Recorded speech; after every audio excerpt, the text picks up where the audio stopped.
Hello, everybody. I'm back again. So for today's video, we're going to talk about the cerebral vascular accident, or called the stroke. So a lot of people have experienced this, and due to a lot of factors. So we're going to talk about it, what is going on cerebrovascular accident. Okay, let's start. CVA, or the cerebrovascular accident, also known as the stroke or brain attack, cerebral thrombosis caused by thrombus and apoplexy. Now, either it is a partial or complete disruption in the brain's blood supply and eventually ensues destruction or death of the brain tissue if there is no blood supply. Now we could divide where we could get it is non-modifiable and modifiable risk factor. Non-modifiable, we cannot do anything about it. It is on what it is. Modifiable, we can change, okay? Change the world for a better place to live in. Now for non-modifiable, a black race is common, probably because of different genetic material they do have. Genetics, previous stroke, we cannot change it because when you got a stroke, it will repeat and repeat and repeat, okay? So, and post heart surgery or heart diseases, they are also prone for having a cerebrovascular accident. Now, for modifiable, smoking is dangerous to your health, but still a lot of people is doing smoke. So it's their preference, so we cannot do it about it. But if we were in, I encourage them to avoid smoking because it promotes vasoconstriction of the blood vessels and decreasing blood supply to the brain. Sedentary lifestyle will lead to obesity or also stagnation of the blood, leading to blood clot if you're sedentary lifestyle. Obesity is the best policy for this, so remember that, because when you're obese, they have a lot of diseases associated with that, such as hypertension, blood coagulation, okay? Emotional and physical stress, when you are angry, mad, emotional disturbances, hypertension is the best policy also here. So that will also disrupt the blood supply of the brain.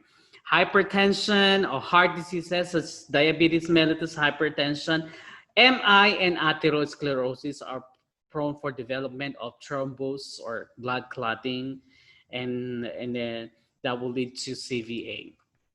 The type A personality, what is type A personality? They are more active, they are more the one who are easily emotionally stressed, and prolonged use of oral contraceptives, because the oral contraceptives, they promote fat deposition, hypertension, so that could also a factor. Okay, now can be divided into two major categories, such as your ischemic stroke and then the hemorrhagic. Okay, now the ischemic is due to blood clotting with your thrombus and then your embolus. So now the thrombus is a blood clot that is within the brain, where embolus is a clot from the heart moved and then goes into the brain blood vessel, because they are small and disrupt the blood supply. And that would lead to anaerobic metabolism of the tissues of the brain. It means decreasing oxygen or carbon dioxide is increased, therefore it will destroy your brain tissues, okay?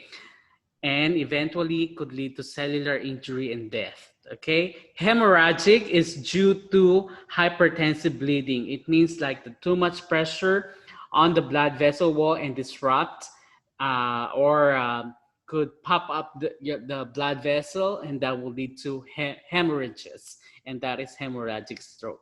Now the hemorrhagic stroke is more dangerous, okay, than the ischemic, but hemorrhagic has more probability of recovery, okay, so or continuing life. Okay, so this is an example of the ischemic stroke wherein there is a thrombus and it is lodged there, and the blood supply is blocked. This portion is damaged, therefore would lead to destruction or death of the brain tissue. That would happen. Okay, now the stroke continuum, we would have the following. We would experience the TIA called the transient ischemic attack. This is a temporarily neurologic loss of function less than 24 hours. So after the attack, the client will be normal again. It's like you will feel like you lose consciousness, sensory and motor weakness, but it will resolve within 24 hours and go back to normal. So it means you had the mild stroke, okay, the TIA. Rind or reversible ischemic neurological deficit is like more than that, like 72 hours. And then it will be resolved. It's also a form like a mild stroke, okay? Then stroke in evolution, it means a progression. It will not stop there. It will continue for a long period of time. Then until it would be completed stroke, like half of the body is dead, okay, dead. So paralyzed.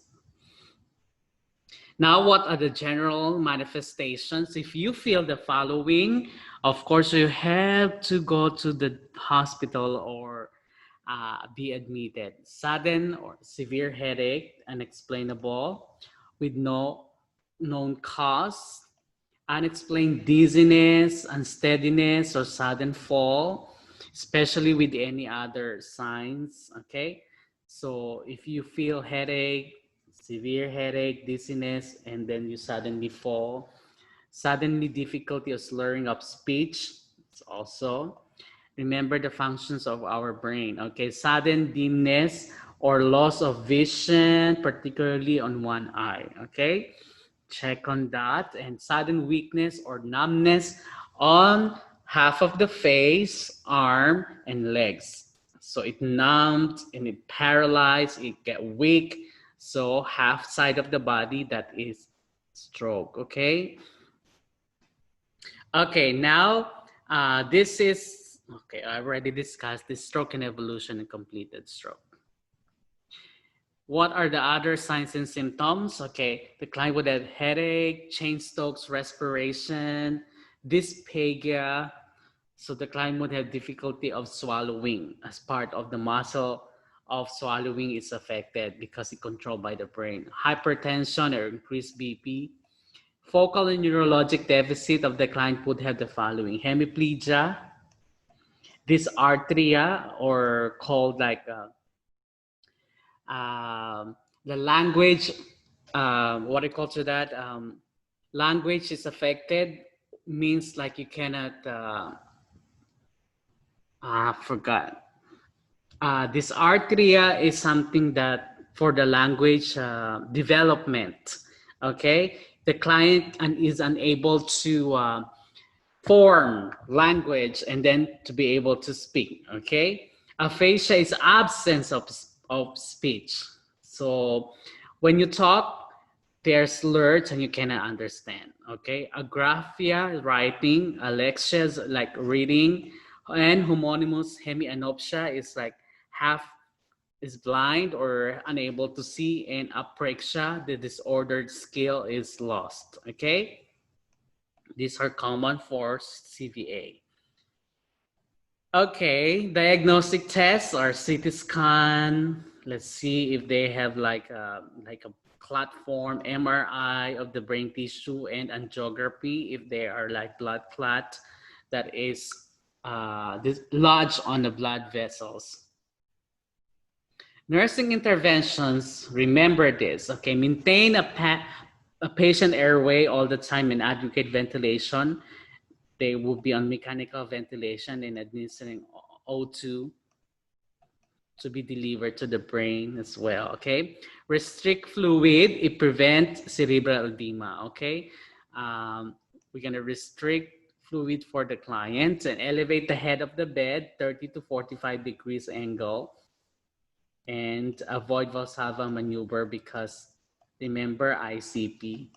So if the client has cerebral edema, and swelling, the client's also risk for increasing ICP. That's complications, okay? Elevating the head of the bed will promote flow of the blood vessel and ease of breathing for the client as well. Monitor the vital signs, especially your blood pressure, if specifically if the client is hypertensive. I&O, because there is a edema or swelling, we have to monitor if they are taking a mannitol or osmitrol or diuretics, okay, and neurovascular check for the client.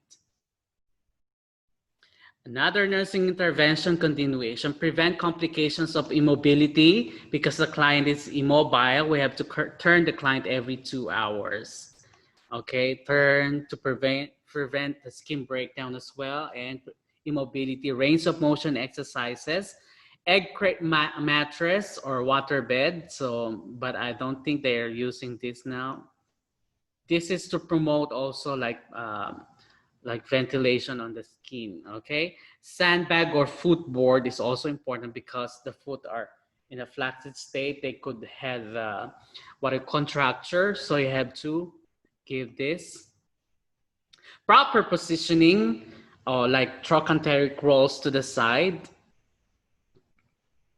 And then manage dysphagia. Okay, now dysphagia, unable to swallow, but if able to swallow, place the food on the unaffected side and then they could swallow, okay? Provide smaller bolus of food so they could easily swallow that, okay? And manage tube feedings if prescribed, okay? Remember that unaffected side. So if right side is paralyzed, so the left side, you should give the food on the left side, okay? Because that's an affected side, okay? And range of motion, I have already discussed that. Improved communication because they have slurred speech. You know, the client still can understand but unable to provide a clear speech, okay? So you could provide a written copy of scheduled activities to the client, check on that, and use of the communication board. Or like a sign, they could do that, okay? Give one instruction at a time and avoid clustering of activities. They could be confused and stressed.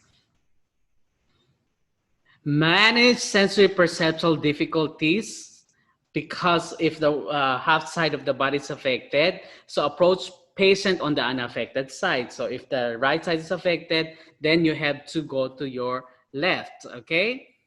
Remember those things. Encourage the client to turn the head to the affected side. So that is no neglect, okay? To compensate for visual loss and as well as avoiding neglect of the affected side, okay? Check on that. Another is enhance self-care, carry out activities on the unaffected side. Remember, the client during development of the client or in the chronic stages, avoid not using the unaffected side. Still, they can move, okay? So that's why the development of the movement, it might occur, and then avoid neglecting the unaffected side. They can still do some tasks that is appropriate for them.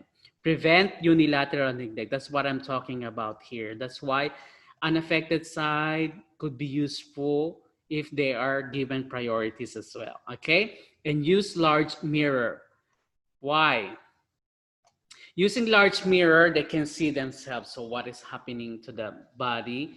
So you could see that you could still be able to use that affected side, okay? Another nursing intervention is help patient attain bowel and bladder control, okay? Remember the bowel and the bladder, okay? And you offer bedpan and on regular schedule so they could still be teached with the regular bowel and bladder control, okay? And high fiber diet to avoid the constipation and prescribe fluid intake. Promote continuing care, referral to other healthcare providers such as physical therapists, occupational therapists, and speech therapists. They might need that, okay? Family coping and help patient cope with sexual dysfunction. Okay, holistic approach. It's not only by physical, because sexual is also physiological needs. Okay, medications. Okay, these are the medications given for the client during hospitalization.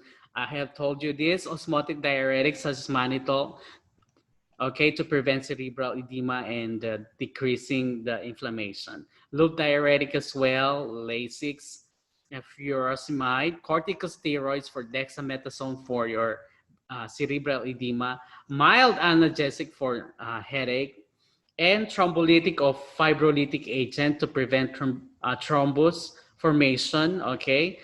Streptokinase, urokinase, okay, so those. Anticoagulants is heparin and coumadin also to prevent coagulation or formation of clot, okay? That'll be all for cerebrovascular accident or stroke. I hope you learned from that. If you have questions, so please comment down below, or so we can talk about it. Okay, and thank you, and God bless us all.